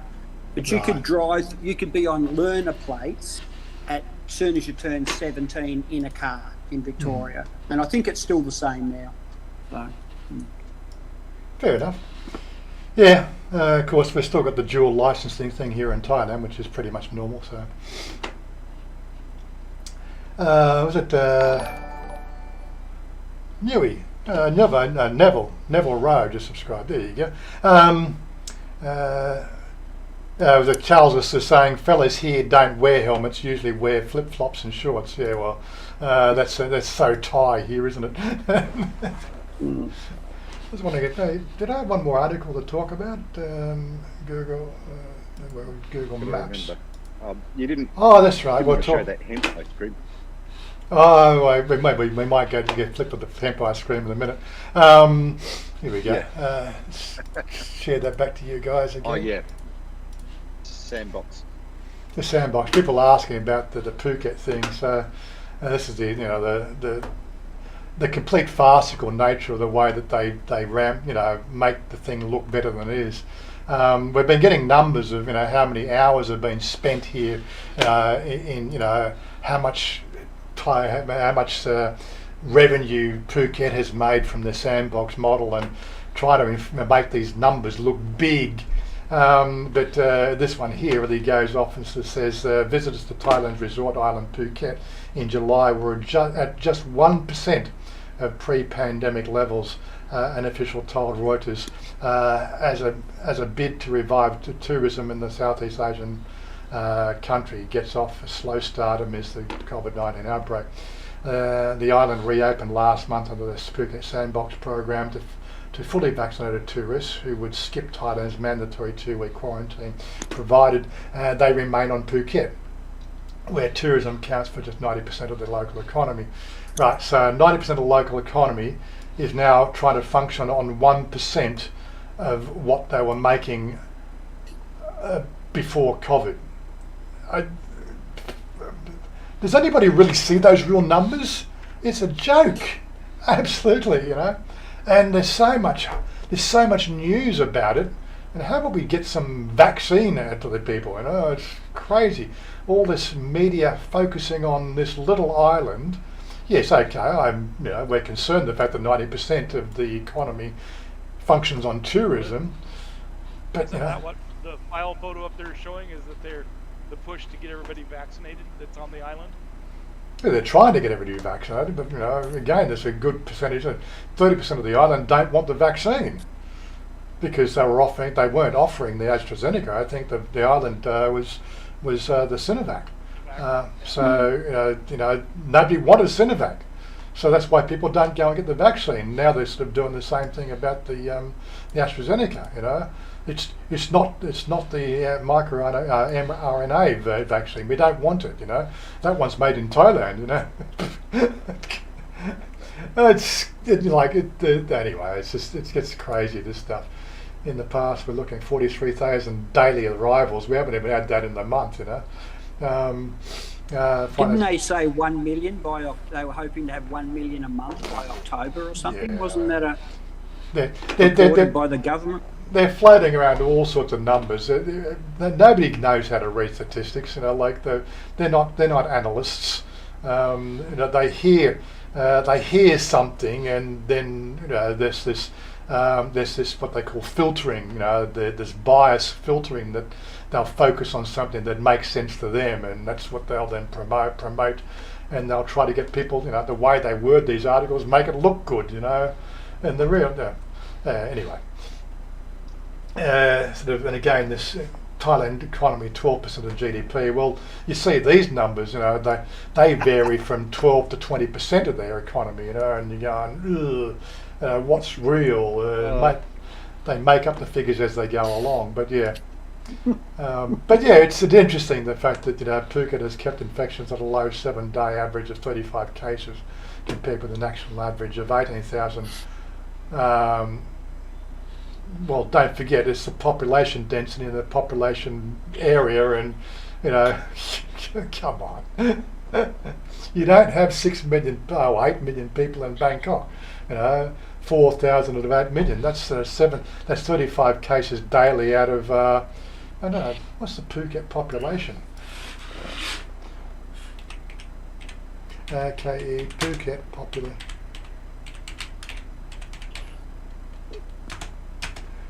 Dallo's doing the dad jokes. Is he? Dallo's always doing that. Yeah. I keep reading it, I'm going to burst out laughing in a minute.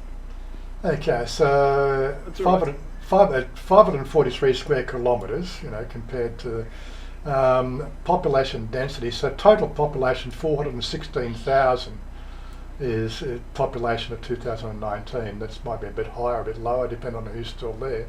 But yeah, so 35 out of 416. I suppose it's not as good as 6 million to 40,000.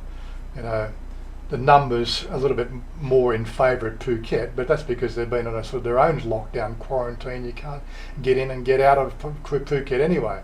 So I suppose their quarantining provision is actually not doing too bad when you start to look at the numbers. But yeah, it's a small area, low population density, no big crowded supermarkets, crowded sort of all sorts of things. So the numbers justify it, but yeah, the amount of what do you call it? The amount of emphasis they've put on this Phuket model is absolutely ridiculous. A bit more care and attention to getting the vaccine out to the rest of Thailand would have been the better way to go, but again, that's just my opinion. We're starting to see things roll out now, and the numbers are actually looking fairly positive. Let's see if we get any updated numbers. We've been here nearly an hour and a half. refresh those two screens. I mean, the amount of people in Thailand that actually want to have the choice of the vaccine and are prepared to go off to private hospitals and pay for it should be sending a clear message to the government. But they keep pushing the Sinovac. So I know my partner in Thailand, she's got her name down for the Moderna, and hopefully we'll get it in October. But she's had to pay, 3,500 baht or something along those lines. Yeah, so. yeah. Well, this is the way it's going. It's there's a financial angle as well.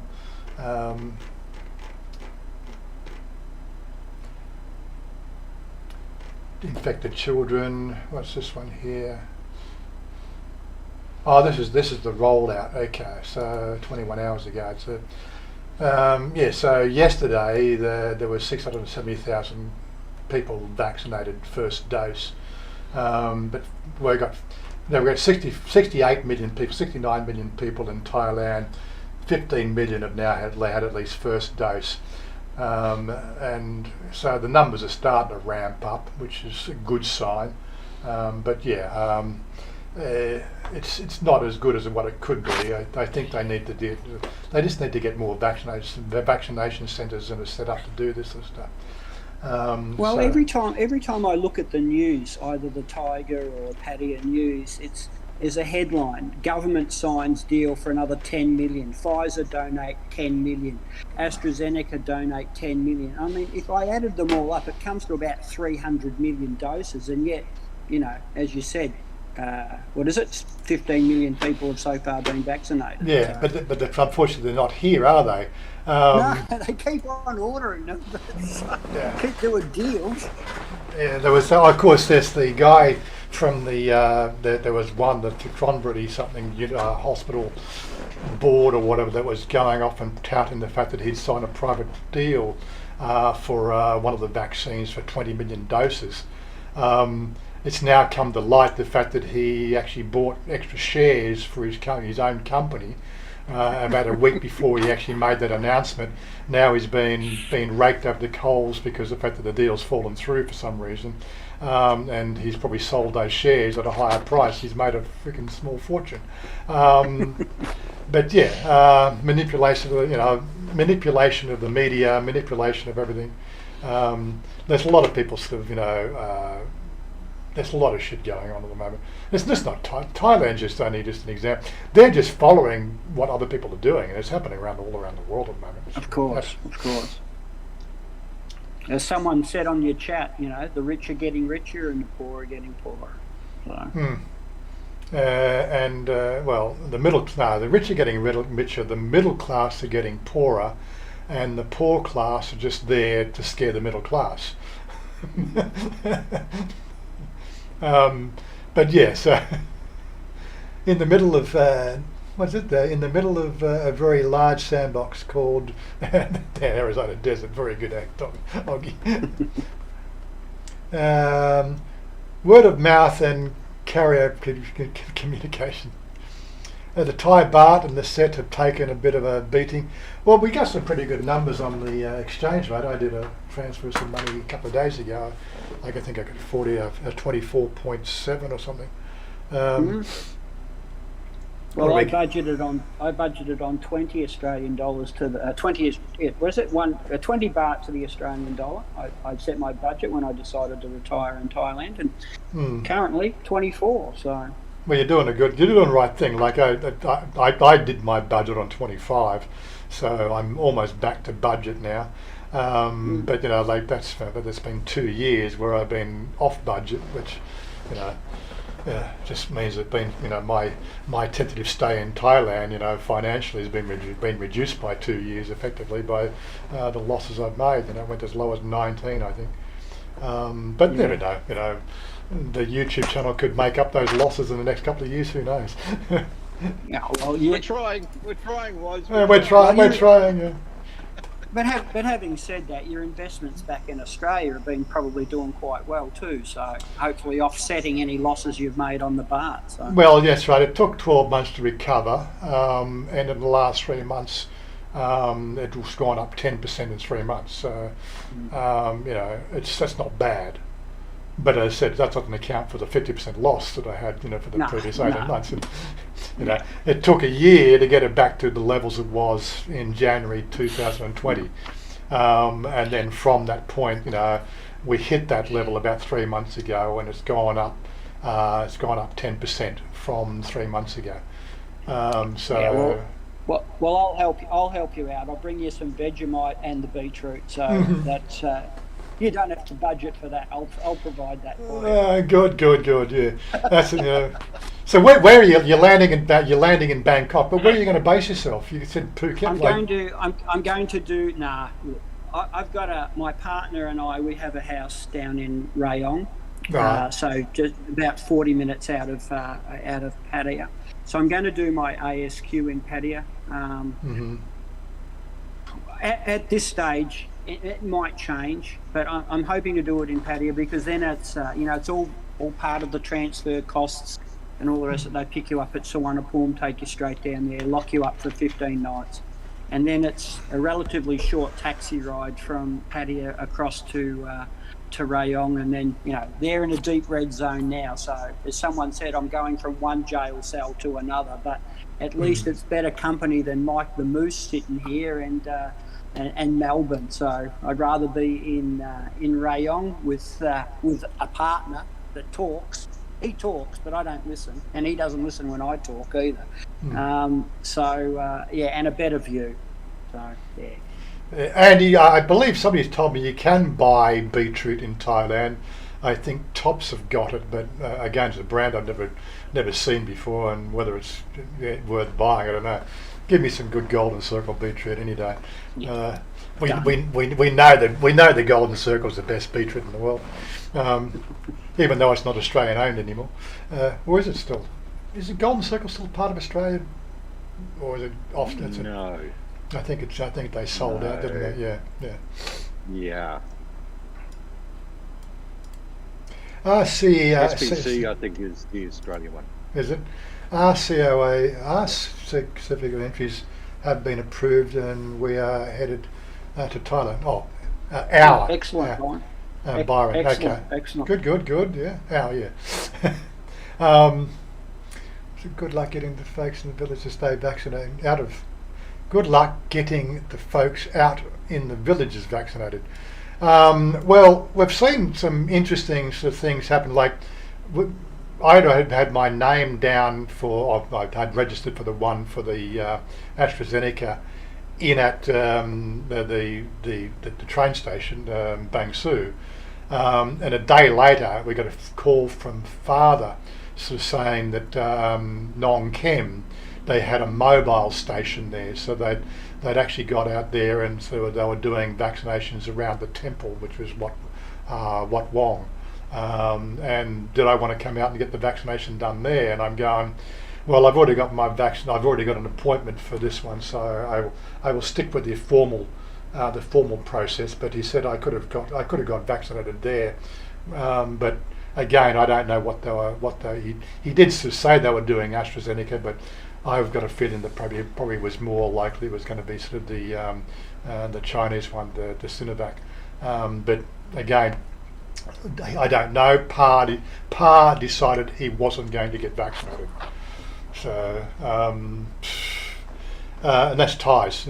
He's not getting vaccinated. I suppose it's his choice. And again, I've fallen into that thing. I don't give a damn what other people do. I will stay vaccinated. Right, that is my choice. I think the needs of the many outweigh the needs of the singular. That's the way I look at it, and it gives me peace of mind, the fact that I don't care what your status is, whether you're vaccinated or not. I've got peace of mind, the fact that if I do catch it, my risk mitigation has been at least halved, and that's with even Sinovac. And that's what you've got to look at. You've got to look at it from a personal level as risk mitigation. Yes, you can still transmit it, right? You can still carry it, be a transmitter, and that's up to you. That's your choice not to be vaccinated, right? So you're not vaccinated. Your choice not to vaccinate. That's fair enough. But the bottom line is none of these governments are going to relax any of the rules until at least 70% of the population. So all you're doing by the people who are staying unvaccinated, you can cry blood, cry murder, cry all you want. You know, you can want to get back to Thailand. The reason why you can't get back to Thailand is the fact that you, like, 40% of the rest of the population is choosing not to get vaccinated. We can't hit that magic figure of 70%. So therefore, you can't. We'll stay in lockdown until that magic figure's done, and that's the way it's going to be in pretty much every country. No one put a gun to my head. I did it of my own volition. Was I coerced? Well, that's a whole different argument, right? But no one put a gun to my head, but I saw the writing on the wall. I knew what was going to happen. So, and I knew where I set a goal for myself about where I wanted to be by the end of this year, and that was Thailand. So, and I put in motion my highway to get there. And one of the conditions for me to achieve that goal was pop in the arm. That's what you got to do. That's what it comes down to. I think when we should, as a free society, be given the choice, but the people need to be well informed to make a well informed decision. Not a tinfoil hat, not a tinfoil hat position, right? Not a informed YouTube. There's one doctor out there with 1 million subscribers, right? He's taking a different line to the established medical community. And quite frankly, I say he's doing it for the views, right? That channel there, with the amount of looking at the stats, the 30-day stats, that guy's making more money on YouTube with his particular angle, right, than he would probably make in the medical practice, just from the advertising dollars. YouTube shock job. Unless YouTube has demonetized him for being COVID related. You don't see that. You don't see that on the channel, but again, there are that angle as well. But unfortunately, YouTube will want to get ads on a channel that's getting 300,000 views per video. So why demonetize him if YouTube are making 30% off all of his revenues? So they can keep it. I'm sorry, our policy says COVID-19 related channels are demonetized. Yeah, but it's making money. It's all about the money. People don't realise that it's a strange. It's a strange world. It's going to come down to the fact, just in our closing statement, my closing statement, we'll hear it from everybody. I choose to be vaccinated because of other people, right? For my wife, for my girl, and for my girl's mother, right? It gives us peace of mind, the fact that we can be in public, and our personal risk mitigation is less. And what about the people who are unvaccinated? That is your choice. You choose to be unvaccinated. You choose to take an angle, which is your perfect right. But then we're going to say it's an ill-informed decision that you're making, right? We don't care about any tinfoil hat discussions that are going on about that, right? It's your choice. You stay unvaccinated. Your risk mitigation is less than ours, right? I could still be a carrier whether I'm vaccinated or not. So it doesn't make you can't use that straw hat argument. But forcing, like as you said, like not getting vaccinated in the Philippines. I think Australia's going to go down that line. They're going to force everybody. America now sort of, getting all the rights activists, getting up in arms. Oh, they won't let me work in their organisation because I'm not vaccinated. Well, that's their organisation. It's their business. They are thinking about their people that they're employing, not your personal prejudice, right?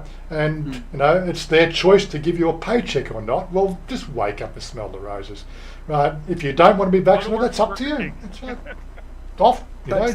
For decades in Australia, it has been mandatory if you want to send your child to a preschool. So the kindergartens that we used to call in the old days. Yeah. It was no jab, no play. If you didn't have the rubella, you mentioned them all before, you guys. Smallpox, tuberculosis, all those ones. Your kid couldn't go to school. Were we up in arms when that came out decades ago? No, we weren't. There was always a fringe, always a minority said, well, I'm not going to subject my child to a polio vaccination because there is no polio. There's no polio because we were all vaccinated. Anyway. Yeah. Malcolm K. The future will be like Noah's Ark. The vaccinated will be on the ark, and the rest of the world will try to survive the flood. And that's their choice. It's it comes down to a choice basis. I think we're starting to see some interesting numbers out of England right now, where they've basically relaxed everything, and they're starting to see the numbers go down. That may be just a complete, alternative spike. Thank you, Dalo, for your kind contribution to our ongoing Red Bull fund for the lollipop, but not Ryan getting it. And don't forget to push the like button either. That's it, yeah. I know Wazza doesn't say that, but I'm saying that. Yeah. What I've got my gear out. Wait, stay tuned for tonight. I've got my just going to turn the back. So I've got my my gimbal out. I've got my mobile phone. I've done a few tests. So we are going to probably do a 5 o'clock live stream tonight, maybe 5 o'clock, 6 o'clock. We're going to do is the house review live stream from the mobile. Joe's done it a couple of weeks in a row now. He's given people a tour of his house. I thought I've got to get on there and do a tour of our house, just give you an update. I just got to make sure the house is clean enough to do a film. And he's not moved in yet. We're living in our house. Got to make sure everything's picked up, if you know what I mean. I don't have a time. Yeah, that'll be sort of 5 o'clock, 6 o'clock tonight. I was going to do it on 4G, but I've been having a bit of an issue with the 4G coverage here. Got great download speed on 4G, but my upload speed, I'm only getting at best maybe 6 megabits per second upload speed. And to do a 1080p 30 frame per second video, and that would normally require a bit rate of about 8,000 bits per second rather than 6. So it may just limit me to the fact that I can only do it in Wi-Fi coverage in the house. So that's a consideration I have to make as well.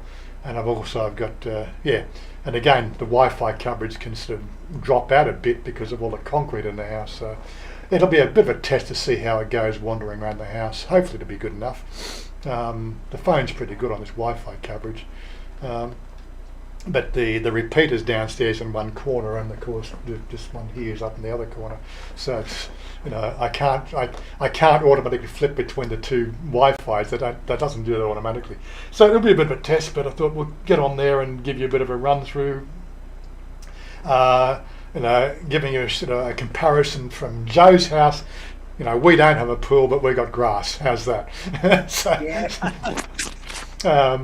We'll see how it goes. You don't have the. You got a don't pool, have the you 58 have to jump your back fence and jump in the car. Hey? Well, I could go and jump in the clong, yeah. If I want to play with the monitor lizards, yeah.